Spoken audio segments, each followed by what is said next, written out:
모세는 이스라엘 백성이 하나님의 능력에 의해 곧 가나안 땅에 들어갈 것을 말하고 있습니다. 본문은 이 역사적 사실을 앞에 두고 이스라엘 백성이 가나안 땅에 들어갈 때에 어떠한 마음 자세를 가져야 할지를 말씀하고 있습니다. 이 말씀은 한마디로 말하면 하나님이 그들을 축복하신 것이 이스라엘 백성에게 자격이 있어서가 아님을 알고 자기의 의와 자랑에 빠지지 말라고 하는 것입니다. 우리는 우리가 구원받고 하나님의 축복을 받는 것이 우리 자신에게 어떤 의가 있어서가 아니라는 것을 압니다. 그러므로 높은 마음을 품지 말고 자기 의에 빠지지 말고 항상 겸손한 마음으로 남을 나보다 더 낮게 여기면서 살아가야 합니다. 그러면 본문에서 하나님의 백성이 축복의 가나안 땅을 밟게 되는 것은 어떠한 결과라고 말씀하고 있는지 보겠습니다. 첫 번째, 이스라엘이 가나안 땅을 밟게 되는 것은 오직 하나님의 은혜의 결과였습니다. 하나님께서 은혜를 베풀지 아니하시면 이 불가능한 일이 가능하게 되지 않았을 것입니다. 왜냐하면 이스라엘 백성에게는 이런 축복을 받을 만한 아무런 자격이 없었기 때문입니다. 그러나 하나님은 은혜를 베푸셔서 그들에게 젖과 꿀이 흐르는 가나안 땅을 주셨습니다. 이와 같이 하나님께서는 특별한 자격이 있고 공로가 있는 인간들을 택해서 은혜를 주시는 분이 아니십니다. 4절 5절을 보겠습니다. 내 하나님 여호와께서 그들을 내 앞에서 쫓아내신 후에 내가 심중에 이르기를 내 공의로움으로 말미암아 여호와께서 나를 이 땅으로 인도하여 들여서 그것을 차지하게 하셨다 하지 말라. 내가 가서 그 땅을 차지함은 내 공의로 말미암음도 아니며 내 마음이 정직함으로 말미암음도 아니요. 아무런 자격과 공로가 없어도 오직 하나님의 은혜로 택하셔서 백성을 삼으시고 그들을 친히 인도하셔서 축복의 장소를 허락해 주시는 것입니다. 하나님은 가장 작고 약한 자들을 택하십니다. 바로 이스라엘 백성이 그랬습니다. 신명기 7장 7절에도 보면은 여호와께서 너희를 기뻐하시고 너희를 택하심은 너희가 다른 민족보다 수여가 많기 때문이 아니니라. 너희는 오히려 모든 민족 중에 가장 적으니라. 사도 바울은 하나님께서는 이 세상에서 미련한 자, 약한 자, 멸시받고 없는 자들을 택하신다고 고린도전서 1장 26절에서 28절에서 말하고 있습니다. 그러므로 이스라엘이 하나님의 백성으로 선택받고 하나님의 능력으로 젖과 꿀이 흐르는 가나안 땅에 들어가는 것은 전적으로 하나님의 은혜였습니다. 그리고 하나님의 백성이 축복의 그 가나안 땅을 밟게 되는 것은 하나님의 자비와 긍휼의 결과였습니다.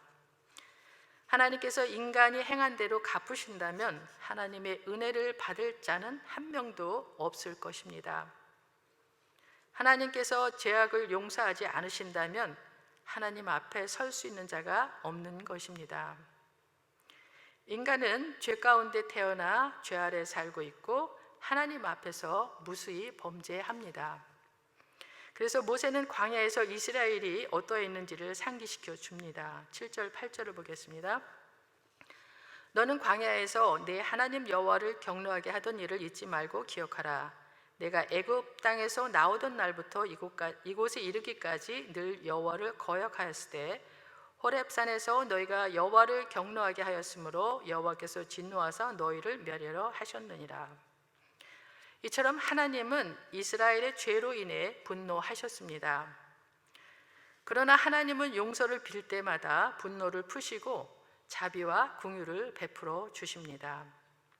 여호와는 자비로우시며 은혜로우시며 상한 갈대를 꺾지 않으시고 꺼져가는 심지를 끄지 않으시는 분이십니다. 그리고 은혜와 긍휼이 풍성하신 분이십니다. 사실 우리 모든 믿는 자들은 하나님의 자비와 긍휼하심에 결과로 살아가고 있는 자들입니다. 하나님은 아비가 자식을 궁일이 여김같이 하나님을 경외하는 자들을 불쌍히 여기신다고 시편 103편 13절에서 말씀하고 계십니다. 그러므로 이스라엘 백성이 가나안 땅에 들어간 것도 그들의 무수한 범죄에 대해 하나님께서 자비와 긍휼을 베푸셨기 때문입니다. 이처럼 이스라엘에게 하나님의 자비와 긍휼을 베푸신 것은 모세의 눈물과 중보 기도가 있었기 때문이었습니다. 오늘 본문은 아니지만 신명기 9장 18절에서부터 20절을 보겠습니다. 내가 전과 같이 40주 40야를 여호와 앞에 엎드려져 떡도 먹지 아니하고 물도 마시지 아니하였으니 이는 너희가 여호와의 목전에 악을 행하여 그를 경노하게 하여 크게 죄를 지었습니다. 여호와께서 심히 분노하사 너희를 멸하라 하셨으므로 내가 두려워하였노라. 그러나 여호와께서 그때에도 내 말을 들으셨고 여호와께서 또 아론에게 진노하사 그를 멸하려 하셨으므로 내가 그때에도 아론을 위하여 기도하고. 기도는 하나님의 마음을 움직이고 하나님의 뜻을 돌이키게 합니다. 하나님의 역사는 기도하는 사람들에 의해 이루어지는 것입니다. 하나님은 수많은 사람 중에서도 하나님 앞에 신실히 행하여 눈물로 기도하는 한 사람을 보십니다. 우리는 하나님의 큰 역사가 이루어지기까지 수많은 눈물의 기도가 그 속에 숨어 있음을 알아야 합니다. 이스라엘이 가나안 땅에 들어가게 된 것도 그 배후에 모세의 수많은 눈물의 중보 기도가 있었기 때문입니다. 만약 모세의 중보 기도가 없었다면 이스라엘은 하나님의 진노로 모두 죽고 말았을 것입니다. 그러나 하나님의 사람 모세는 백성의 죄를 위해서 수많은 나날을 하나님 앞에서 금식하며 기도하여 하나님의 뜻을 돌이키곤 했습니다. 이토록 훌륭한 지도자의 기도는 드디어 이스라엘을 가나안 땅에 들어오게끔 한 것입니다. 그러므로 눈물로 기도한 주의 종들을 귀하게 여기셔야 합니다. 그리고 우리도 주의 큰 축복과 역사하심을 바라고 끊임없이 눈물로 기도하는 사람이 되어야 할 것입니다. 이스라엘이 가나안 땅에 들어가게 되어 말할 수 없는 풍요와 안정을 누리게 된 것은 오직 하나님의 은혜의 결과였습니다. 그것은 하나님께서 그들에게 자비와 긍휼을 베푸셨기 때문입니다. 그러므로 인간 편에서는 자랑할 만한 것이 하나도 없음을 알아야 합니다. 또한 그 하나님의 은혜의 배후에는 하나님의 사람 모세의 중보 기도가 있었음을 간과해서는 안 됩니다. 따라서 우리도 하나님의 은혜에 대한 감사와 이웃을 위한 중보 기도에 전력을 다하는 자들이 되어야 할 것입니다. 기도하겠습니다.